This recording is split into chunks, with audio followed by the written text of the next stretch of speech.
Railway की ज़मीन पर अतिक्रमण के मामले में बस्ती बचाओ संघर्ष समिति बनभूलपुरा के संयोजक टीकाराम पांडे ने सोमवार को प्रेस वार्ता की, जिसमें कहा कि गफूर बस्ती ढोलक बस्ती के सैकड़ों परिवारों को भूमि आवंटित कर बसाने को लेकर शासन स्तर पर कार्यवाही वर्ष 2010 से लटकी है। इसके लिए शासन और प्रशासन जिम्मेदार है। उन्होंने कहा कि ऐसे समय में जब सर्दी और बढ़नी है और कोरोना महामारी का खतरा मंडरा रहा है, शासन प्रशासन को एक बड़ी आबादी को बसाने के इंतजाम करने चाहिए।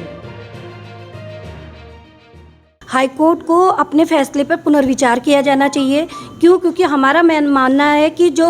फैसला हुआ है वो केवल संपत्ति के आधार पर हुआ है, यानी कि रेलवे की संपत्ति मान ली गई है। पर हमारा ये कहना है कि ये जो फैसला है ये विवादित संपत्ति के आधार पर किया जाना चाहिए। क्योंकि इस पर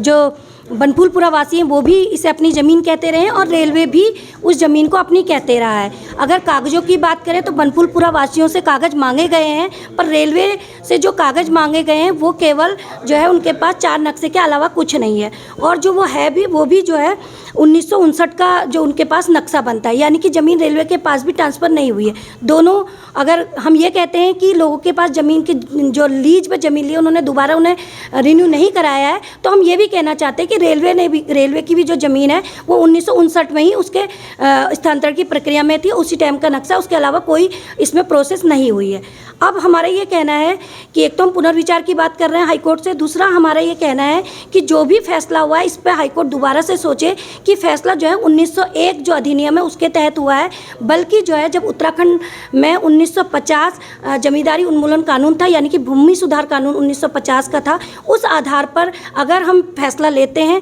तो सारे ही लोग, यानी कि वो ग्रीव होल्डर के तहत आते हैं, यानी कि क्या कहते हैं बाग धारक के तहत वो लोग आते हैं, और उस हिसाब से जो है ये सभी लोग जो है ज़मीन के मालिक बनते हैं। हमारे ये कहना है, और हम ये कहना चाहते हैं कि जो बनभूलपुरा वासी हैं वो विकास के विरोधी नहीं है, हम विकास चाहते हैं। पर सवाल ये है कि 60,000 लोग जो है वहाँ पर उजड़ने जा रहे हैं। कोरोना का काल लगातार बढ़ रहा है, अभी लगातार राज्य से केंद्र सरकारें लगातार कोरोना की गाइडलाइंस दे रहे हैं, तो ऐसे में ये लोग कहाँ जाएंगे? वहाँ गर्भवती महिलाएं हैं, छोटे छोटे मासूम बच्चे हैं, और साथ ही पढ़ने वाले बच्चे हैं जिनके हाई स्कूल और इंटर के पेपर होने वाले हैं। 2 इंटर कॉलेज वहाँ पे बनते हैं। तो हमारा ये कहना है कि केवल संपत्ति के आधार पर ना फैसला होकर एक तो 1950 जो अधिनियम भूमि सुधार अधिनियम है उसको ध्यान में रखा जाए, उसके अलावा मानव अधिकार अधिनियम, मतलब मानव के जो अधिकार हैं, नागरिकों के जो अधिकार हैं, स्त्रियों के अधिकार हैं, शिक्षा के अधिकार, इनको ध्यान दिया